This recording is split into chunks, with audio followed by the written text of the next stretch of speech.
দিল্লি পৌঁছে যাওয়ার পর এসকালেটারে করে আমাদের লাগেজগুলো এই ওভারব্রিজ থেকে ওই ওভারব্রিজে, মানে আমাদের যেখান থেকে আমাদের নেক্সট ট্রেন আছে দিল্লি থেকে জম্মু, তো সেখানে নিয়ে যাওয়া হচ্ছিলো। তো অনেকগুলো লাগেজ ছিল, তার জন্য আমি এখানে বাকি লাগেজগুলো পাহারা দিচ্ছিলাম। আর কর্তামশাই কিছু কিছু লাগেজ এদিক থেকে ওদিক করে নিচ্ছিল। তো এই দেখো আমি বাকি লাগেজগুলো পাহারা দিচ্ছি। তো আমি লাস্টে নামবো, তার আগে কিছু কর্তামশাই আর শাশুড়িমা লাগেজগুলো কিছু নিয়ে গেল। তো বাকি লাগেজগুলো আমি এখানে পাহারা দিচ্ছি আর সঙ্গে একটু করে ক্যামেরা করে নিচ্ছি। তো তারপরে এই দেখো আমরা ফাইনালি চেক করেছি বন্দে ভারতে। আর এত রোদ ছিল, আমাদের ট্রেনটা ছিল 3:30টার সময়, কিন্তু আধ ঘন্টা লেটে ছেড়েছিল ট্রেনটা সেদিন। তো এই দিক দিয়ে জানলা দিয়ে প্রচুর রোদ আসছিল, এসি চলছিল বাট এসিটা অতটা গায়ে লাগছিল না, এত রোদ ছিল। আর এই হচ্ছে বন্দে ভারতের ভিতরের চিত্র। আমি একটু ক্যামেরা করে নিচ্ছিলাম সব দিকটা, কী করবো বসে বসে বোর হচ্ছিলাম, তাই ভাঙলাম ক্যামেরাটা খুলে চারদিকটা। যদিও এটা আমার ফার্স্ট টাইম ছিল বন্দে ভারতে, তো খুব আনন্দও লাগছিল, মজাও লাগছিল। আর এইদিকে রোদে আমার মুখ চোখ ঝলসেও যাচ্ছিলো। এসি চলছিল কিন্তু এসিটা অতটা বেটার ছিল না, গায়ে সেরকমভাবে ঠান্ডা খুব একটা লাগছিল, রোদটাই আমার মনে হচ্ছিলো বেশি লাগছিল। তো এই দিয়ে আমি পুরো বন্দে ভারতের ভেতরের চিত্রটা তোমাদের সঙ্গে একটু ঘুরিয়ে শেয়ার করে দিলাম, পুরো লাগেজে আর মানুষে পরিপূর্ণ আর কথার ক্যালব্যাল।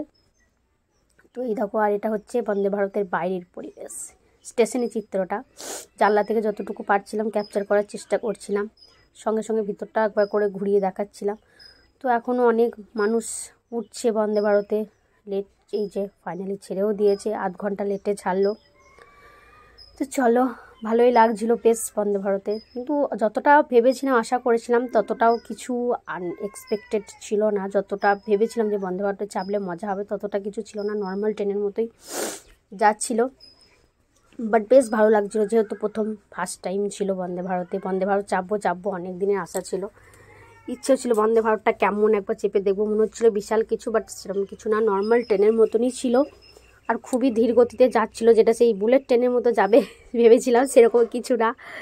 তো আস্তে আস্তে যাচ্ছিলো, এখনও পুরো স্টেশনটা পেরিয়ে যাইনি আমরা। তো বেশ ভালোই লাগছিলো, তো আমিও এনজয় করছিলাম, সাথে তোমাদের জন্য ক্যাপচার করেছি যাতে তোমরাও আনন্দ নিতে পারো।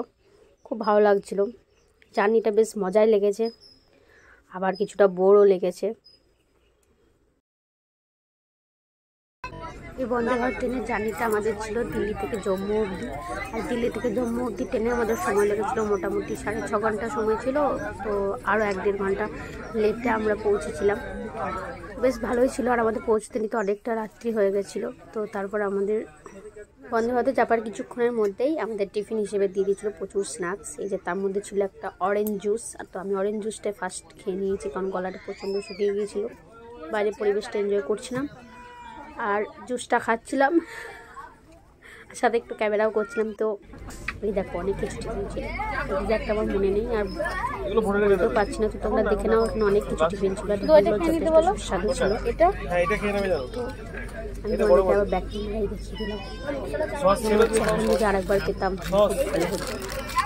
ওইদিকে সম্পূর্ণ যা যা আইটেম দিয়েছিল সম্পূর্ণ ভেজ ছিল, কোনো আমিষ কিছু ছিল না, কারণ ওইদিকে সবাই ভেজ খায়। তো তার জন্য আমাদের বন্দে ভারতের টিফিন থেকে ডিনার থেকে যা যা সার্ভ করেছিল সম্পূর্ণ ভেজ ছিল, আর খেতে বেশ সুস্বাদু ছিল।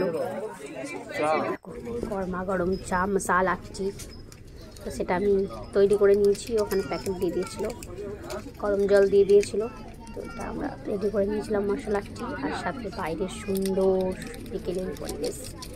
এই দেখো সূর্যটা কত সুন্দর লাগছে, দেখো অসাধারণ লাগছিল। বেশ সূর্য ডোবার সময়ে সন্ধে হয়ে আসছে, যে হালকা দিনও আছে, সূর্যটা জাস্ট অ্যামেজিং লাগছিল, অসাধারণ, বেশ ভালো লাগছিল। পাশ দিয়ে অনেক ট্রেনও ক্রস করছিল, তো বেশ এনজয় করতে করতে গেছি বন্দে ভারতে, সব কিছু এনজয় হয়েছে। দুপুরের বিকেলের পরিবেশ ভালোই লাগছিল, জার্নিটা বেশ ভালোই ছিল। দিল্লি টু জম্মু বন্দে ভারতে ফার্স্ট টাইম, বিকেলের পরিবেশ এনজয় করতে করতে এত সুন্দর সূর্য, অসাধারণ লাগছিল।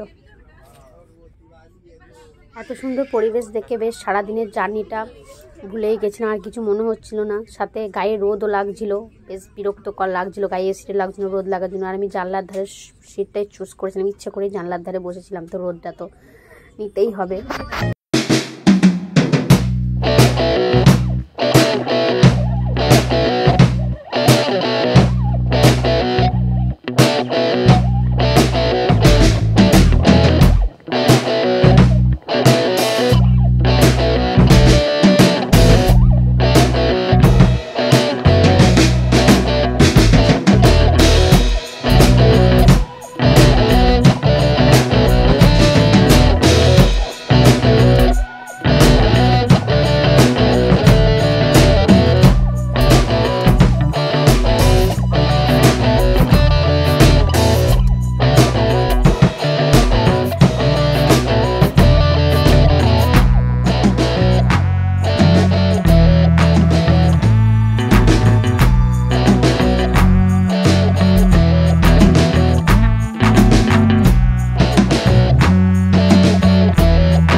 তারপরে আমাদের দিয়ে দিয়েছিল রাত্রিবেলায় সুস্বাদু ডিনার। তো এখানে ডিনারটা কী দিয়েছিল আমার মনে আছে, দিয়েছিল বাসমতি চালের ভাত, এখানে ছিল পনিরের একটা তরকারি, এটা পনিরের গ্রেভিটা ছিল, এখানে ছিল রাজমা ডাল, সাথে ছিল একটা সবজি, সব রকম মিক্স সবজি, আর দিয়েছিল 2 পিস রুটি আর টক দই। এই দইটা আমি তোমাদেরকে দেখিয়ে দিলাম।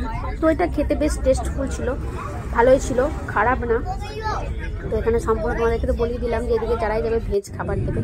তো আমাদের খাওয়া দাওয়া কমপ্লিট, আর কর্তামশাই একটু বাইরে মানে রাত্রি নাইটের পরিবেশটা একটু ক্যামেরা করে দিয়েছিল। তো এরপর কিছুক্ষণের মধ্যেই আমরা জম্মু পৌঁছে গেছিলাম। তো বাইরে রাত্রি পরিবেশটাও দেখো কি সুন্দর লাগছে, অপূর্ব লাগছিল বাইরের পরিবেশটা। তো আমিও এনজয় করছিলাম, দেখলাম, ভাবলাম সাথে তোমাদের সঙ্গে একটু শেয়ার করি। তো আর কিছুক্ষণের মধ্যেই আমরা পৌঁছে যাব দিল্লি। তো খুব একটা ভালো জার্নি ছিল তাও না, বন্দে ভারতে বেশিরভাগটা বোরিং ফিল করেছি, আবার বেশ ভালোও লেগেছে, কারণ বন্দে ভারত থেকে বাইরের পরিবেশটা অসাধারণ লাগছিল। আমরা 3টে পেয়েছি, মানে 3 রকম পেয়েছি, দুপুরের পরিবেশ, বিকেলের পরিবেশ প্লাস রাতের পরিবেশ। আর আমরা যখন পৌঁছেছিলাম জম্মু স্টেশনে তখন প্রচণ্ড ঠান্ডা ছিল, বেশ অনেকটা রাত্রি ছিল, মানে এতটা গরমে জার্নি করে আসার পর আমরা যখন জম্মু স্টেশনে নামলাম যথেষ্ট ঠান্ডা ছিল, বেশ ভালোই ঠান্ডা ছিল। জম্মু স্টেশনটা ছিল খুব শুনশান। তো চলো আজকের জার্নিটা এই অবধি তোমাদের সঙ্গে শেয়ার করলাম, নেক্সট জার্নিটা আমি পরবর্তী ব্লগে শেয়ার করবো, কারণ এই ব্লগে শেয়ার করলে অনেকটা বড়। চলো আজকের মতো টাটা।